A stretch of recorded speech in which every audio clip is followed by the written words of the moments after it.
For 3 years we asked whether the machine could think. This month the question changed. The scarce, defining primitive of this AI cycle has quietly stopped being the model. It is not the GPU, the megawatt, the memory chip, or the token meter. It is identity, a verifiable, revocable, accountable identity for every autonomous agent. For a decade we said, know your customer. The job now is, know your agent.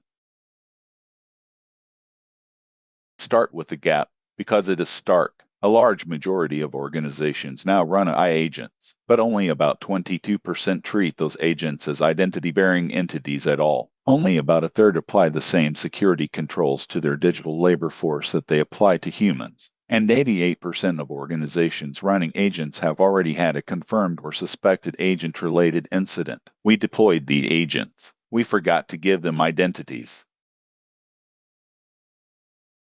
Here is a fact worth sitting with. No frontier model shipped into general release this month. OpenAI's GPT 5.6 is still a restricted preview, shared with about 20 trusted partners. Google's Gemini 3.5 Pro slipped from June into July. And notice why the newest, most capable models are the ones you cannot freely buy. Both leading labs now release their strongest systems under vetted, revocable, government-reviewed conditions. Capability did not stall because the science stalled. It paused where the accountability layer was missing. The clearest signal came from the Senate. Senator Warner's discussion draft of the AI Agent Act would require providers to link each agent to its human operator's identity and to build in controls that let a user clearly grant or revoke the agent's permission to act. Strip away the Washington packaging, and the mechanism is exactly what the security data has been screaming for. Bind the agent to an accountable human. Scope what it may do. Make the permission revocable. Here's how the pieces connect. Identity is no longer a feature bolted onto one layer. It is a control plane running the full height of the stack. Orchestration, where agents plan and act. Capability, where models ship under vetted release. And the data substrate underneath. Every autonomous action tied to an accountable human operator, grantable and revocable.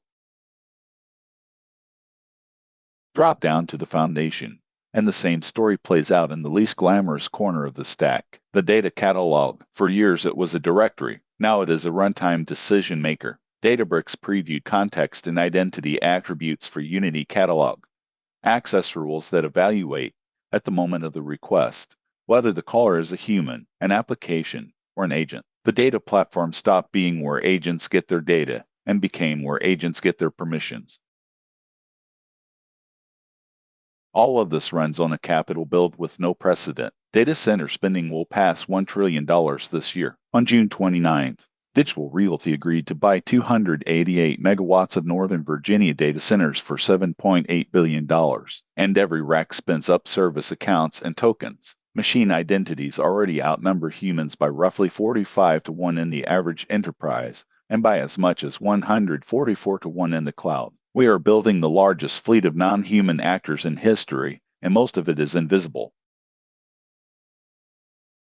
This is where the timers land. Tomorrow, July 2nd, CISA's 30-day deadline under the June 2nd executive order requires binding directives to expedite AI-enabled cyber defense of federal systems. 1 month later, on August 2nd, the EU AI Act hands regulators real enforcement powers over general-purpose models, with penalties up to 50 million euros, or 3% of global turnover. Notice what all three clocks demand in common. Know which systems are operating, prove what they did, and be able to intervene. If you want evidence this is not theoretical, look at how organizations are actually breached. 71% suffered an identity-related breach in the past year. Roughly 2 in 3 enterprises have been breached specifically through a compromised non-human identity. Weak management of machine identities was the root cause of about 41% of successful identity breaches. The attack surface did not just grow, it changed shape. The credential, not the endpoint, is the way in. The week's vulnerability feed rhymes with the theme. CISA added a simple help authentication bypass flaw on June 29th, following an Ivany command injection bug and a Cisco server-side request forgery. 3 actively exploited paths to write files or bypass authentication. In other words, 3 ways to become an identity you are not. The fix is not another appliance. It is architectural. Treat every agent and workload as a first-class identity, bound, scoped, audited, and revocable, and the blast radius of a stolen credential collapses. Step back, and the pattern resolves. The scarce input in AI keeps moving. In 2023, it was models. In 2024, GPUs. In 2025, power. Earlier this year, memory. Last week, predictable unit economics. This week it moved again to identity and accountability. This run is different only in that it is as much a legal and organizational constraint as a technical one, which is exactly why the regulators arrived first. So here's what I would do. Give every agent an identity. Push the access check into your data catalog. Treat the July 2nd and August 2nd clocks as design deadlines. And audit your non-human identities like you audit your people. Capability paused this month. Accountability did not. The job for the rest of 2026 is to make every agent something you can name, scope, and switch off. I am Matt Suhil Mattis. Thanks for watching. I would love to hear how you see it.